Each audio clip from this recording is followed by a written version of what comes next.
Next topic is evidences for evolution. First one is paleontology, second comparative anatomy and morphology, third biochemical or physiology, fourth biogeography and last one is embryology. तो ये कुछ evidences हैं जो ये दिखाते हैं कि किस तरीके से एवोल्यूशन, ठीक है. So first one is palaeontological evidences. Palaeontology is the study of fossils. ठीक है, जो हमारे फॉसिल्स होते हैं, फॉसिल्स क्या होते हैं कि जो हमारे लिविंग ऑर्गेनिजम्स हैं उनके जो डेड रिमेन्स हैं वो हमारे रॉक्स के ऊपर उनके जो प्रिंट्स होते हैं वो बन जाते हैं. ठीक है, तो जिससे हम ये देख सकें कि जो पुराना टाइम था उस टाइम पे कोई लिविंग ऑर्गेनिज्म एग्जिस्ट करता था, तो उससे हम कहते हैं फॉसिल्स. और जब हम फॉसिल्स की स्टडी करते हैं उसे हम बोलते हैं पैलिएंटोलॉजी. Fossils are the hard remains of living organisms discovered in rocks. They are the remains of extinct species like dinosaurs. ठीक है, जो हमारे फॉसिल्स हैं मतलब हो सकता है जो पहले के टाइम थे जैसे डायनासोर्स थे. ठीक है, तो आज के डेट में वो ऑर्गेनिज्म जो वो एग्जिस्ट नहीं करता है, लेकिन फिर भी हमें ये पता है कि वो पहले के टाइम में एग्जिस्ट करते थे. वो कैसे हमें पता लगा कि जब इनको डिस्कवर किया गया तो देखा गया कि उनकी बोन्स मिल रही हैं या जो रॉक्स होती है उन पे उनके कुछ प्रिंट्स दिखाई देते हैं, जिसकी वजह से ये कंफर्म किया गया कि पहले के टाइम में क्या थे, डायनासोर भी हुआ करते थे.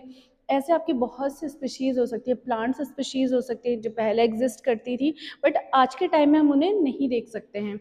जैसे कि ये डायग्राम है एक फिश का. ठीक है, तो एक रॉक के ऊपर इसका क्या बन गया है, इसका प्रिंट रह गया है. तो आज के टाइम में भले ये एग्जिस्ट नहीं करती बट हम ये देख के आइडिया लगा सकते हैं कि पहले के टाइम में क्या थी, एग्जिस्ट करती थी.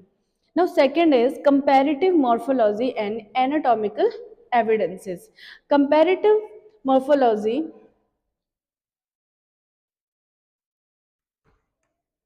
Morphology is the study of the similarities and differences in the embryos of different species. Similarities in embryos are evidences of common ancestry. This can be explained as follows.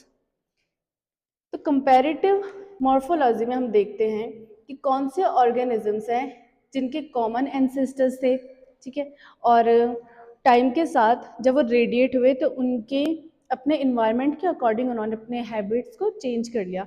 तो ये हमारे दो categories में divide है. First one is homologous organs. Homologous organs,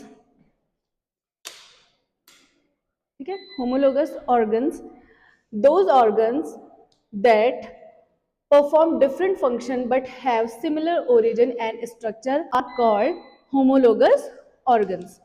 ठीक है, homologous organs क्या है कि जिनमें डिफरेंट फंक्शन मिलता है लेकिन उनका जो ओरिजिन, ठीक है, उनका जो ओरिजिनल स्ट्रक्चर होगा वो क्या होगा, इनमें सेम होगा.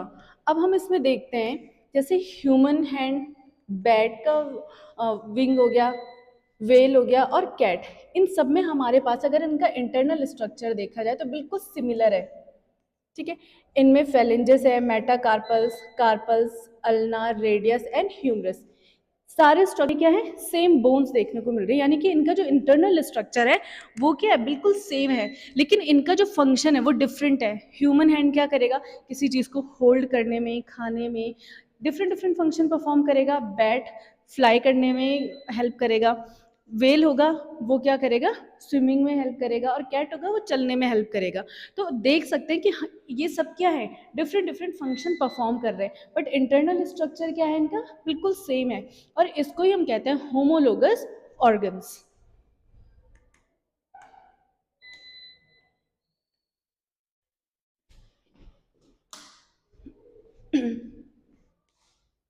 Second is analogous organs. तो एनालॉगस ऑर्गन्स क्या होगा, जिसमें इनका इंटरनल स्ट्रक्चर बिल्कुल डिफरेंट है बट इनका फंक्शन क्या होगा, सेम होगा. अब हम देखें इसमें इंसेक्ट, ठीक है, ये बटरफ्लाई है, बर्ड है, बैट है, तीनों का काम क्या होता है, फ्लाई करने का. ठीक है, उड़ने का काम होगा. तीनों फंक्शन तो सेम कर रहे हैं लेकिन अगर इनका इंटरनल स्ट्रक्चर देखा जाए तो बिल्कुल डिफरेंट है. इसमें ह्यूमरस, रेडियस, अल्ना हमें मिल रही है. इसमें भी क्या है, फेदर्स है, ह्यूमरस, रेडियस है. इसमें क्या है, हाइंड विंग है, फोर विंग है. क्या है, इनका बेसिक बिल्कुल डिफरेंट है, लेकिन फंक्शन क्या है, सेम परफॉर्म कर रहे हैं। तो ऐसे ऑर्गन्स को हम क्या बोलेंगे, एनालॉगस ऑर्गन्स। जैसे इसमें, ठीक है, अगर प्लांट्स की बात करें तो स्वीट पोटैटो एंड पोटैटो, ठीक है, इनका क्या है, डिफरेंट फंक्शन है।